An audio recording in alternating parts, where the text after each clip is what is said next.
Today, with the news that this bill has now just passed the United States Senate is good news, and I'm deeply grateful to the majority leader for, again, sticking with an issue and not walking away from something as important as this is.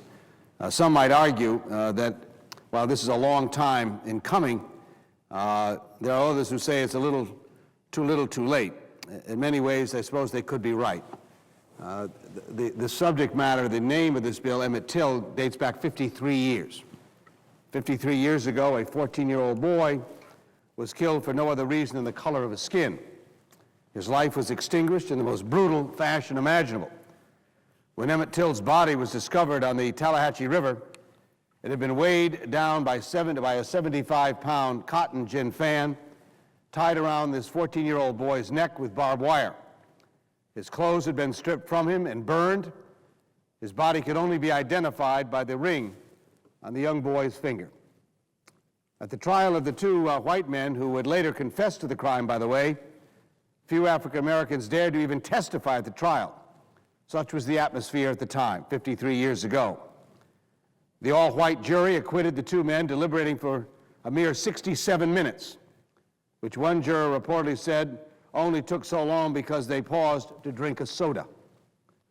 What was the rationale for the acquittal? That the prosecution had failed to prove that the body recovered from the river was even Emmett Till. So mutilated was his face and body. A year later, the two defendants bragged about the killing to a magazine for the sum of $4,000. So, Mr. President, believe me when I say there was no justice in this case, nor in the countless other civil rights cases that remain unsolved to this day. The failures of our legal system to bring to justice those who committed brutal crimes based solely on racial prejudice is not merely sad or tragic. In a country such as ours, and at this moment in our history, it is inexcusable. The sad truth is that for far too long, hate crimes were rarely, if ever, investigated in this country. For far too long, murderers could walk free as long as they chose the so-called right victims. And so whatever the merits of this legislation, the Emmett Till Act cannot erase that memory. It cannot erase even a single year that lapsed between crime and justice.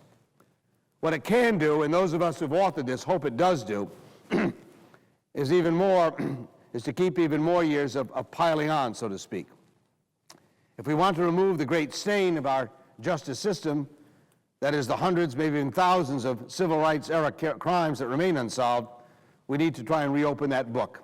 And that those who perpetrated ought to never have a night filled with sleep, knowing that there will be people who will continually to pursue these matters day in and day out.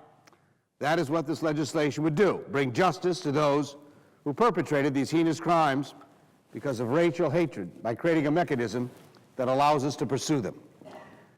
Can it bring back or make whole those who suffered or murdered by a racist criminal act? Of course not. We all know that.